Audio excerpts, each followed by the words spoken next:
Hello viewers, আসসালামু আলাইকুম। কেমন আছেন সবাই? আশা করি সবাই ভালো আছেন। আমি আলহামদুলিল্লাহ আপনাদের দোয়ায় অনেক অনেক ভালো আছি। তো ভিউয়ার্স, এখন আমি আপনাদের একটি বাড়ির ফ্লোর প্ল্যান দেখাবো, যে ফ্লোর প্ল্যানটা 3 বেডরুমের এবং অল্প জায়গার উপরে কিন্তু এই ফ্লোর প্ল্যানটা তৈরি করা হয়েছে, যে বাড়িটা তৈরি করা হবে।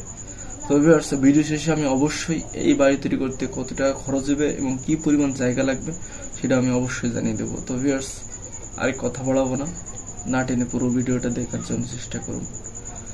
তো ভিউয়ার্স, এটা হচ্ছে 1 নম্বর বেডরুম, যার দৈর্ঘ্য এবং প্রস্থ হলো 10 ফিট বাই 11 ফিট 8 ইঞ্চি। এবং এটা হচ্ছে 2 নম্বর বেডরুম, যার দৈর্ঘ্য এবং প্রস্থ হলো 11 ফিট 4 ইঞ্চি বাই 8 ফিট 3 ইঞ্চি।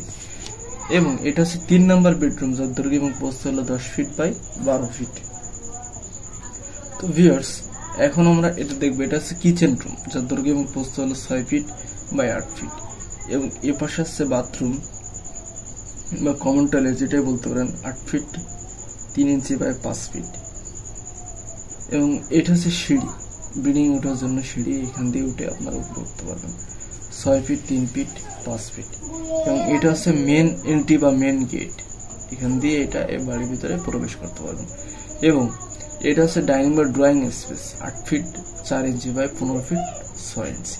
তো ভিউয়ার্স, এখন দেখবো এই বিল্ডিং এর দরজাগুলি। এটা হচ্ছে D1, এই রুমের 1 নম্বর রুমের দরজা।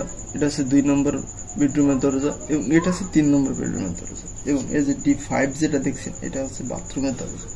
এবং D4 যেটা দেখছেন, এটা হচ্ছে কিচেন দরজা। এবং আপনারা যে লাল সিগন্যাল গুলো দেখছেন, এটা কিন্তু আপনার জানালার সিগন্যাল। তো এটা হচ্ছে W1, এটা হচ্ছে 1 নম্বর বেডরুমের উইন্ডো নাম্বার 1, উইন্ডো নাম্বার 2, এই যে উইন্ডো নাম্বার 3 2 নম্বর বেডরুমের, এই যে উইন্ডো নাম্বার 4, উইন্ডো নাম্বার 5। এই পাশে দেখেন যে হাই উইন্ডো বাথরুমের জন্য। এই পাশে দেখেন আরেকটা আমি উইন্ডো করেছি। এই গেট বরাবর আপনার বাড়ির ভিতরে প্রবেশ করতে গেলে বা বাড়ির ভিতরে কেউ প্রবেশ করছে কিনা, এটা কিন্তু আপনার এই রুম থেকে দেখতে পাবেন।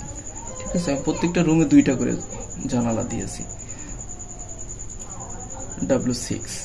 এবং কিচেনের জানালা W7। এবং আমি বলেছি যে এই যে ছোট যেটা দেখছেন, এটা কিন্তু হাই উইন্ডো বাথরুমের জন্য। তো ভিউয়ার্স, এই বাড়িটা তৈরি করতে যে জায়গার প্রয়োজন, সেটা হচ্ছে 25 ফিট বা 28 ফিট। 25 ফিট বা 28 ফিট জায়গার উপরে কিন্তু আপনারা এই বাড়িটা তৈরি করতে পারবেন। তো ভিউয়ার্স, আপনারা যদি এই বাড়িটা 5 তলা করতে চান, 2 তলা করতে চান, তাহলে কিন্তু অবশ্যই 3 তলা 4 তলা করার জন্য কিন্তু অবশ্যই আপনাদের এই বাড়িতে কিন্তু কলাম দিতে হবে। এই পয়েন্টে পয়েন্টে কলাম দিয়ে কিন্তু এই বাড়িটা তৈরি করতে হবে। কলাম না দিয়ে কিন্তু এই বাড়িটা তৈরি করা যাবে না। কিন্তু যারা ভাবছেন যে এটা 1 তলা করবেন, তারা কিন্তু অবশ্যই ভীমের নিচে 10 ইঞ্চি এবং ভীমের উপরে 5 ইঞ্চি গাঁথনি দিয়ে কিন্তু আপনারা এই বাড়িটা কমপ্লিট করতে পারেন। সেক্ষেত্রে আপনাদের অল্প টাকার ভিতরে বাড়ি শেষ করতে হবে। তো ভিউয়ার্স, এই বাড়িটা শেষ করতে বা টোটাল এই বাড়িটার যে কস্ট হবে, সেটা হচ্ছে 9 থেকে 10 লক্ষ টাকার ভিতরে কিন্তু আপনারা এই বাড়িটা কমপ্লিট করতে পারবেন আশা করছি। তো ভিউয়ার্স, এই ছিল আজকের 3 বেডরুমের ফ্লোর প্ল্যানের ভিডিও। আশা করি বুঝতে পেরেছেন। এবং এমন নিত্য নতুন ভিডিও পাওয়ার জন্য অবশ্যই আমার চ্যানেলটি সাবস্ক্রাইব করে রাখবেন এবং আপনার বন্ধুদের মধ্যে শেয়ার করবেন। তো ভিউয়ার্স, ভালো থাকেন, সুস্থ থাকেন। আবার দেখাবেন নতুন একটা ভিডিও। আসসালামু আলাইকুম।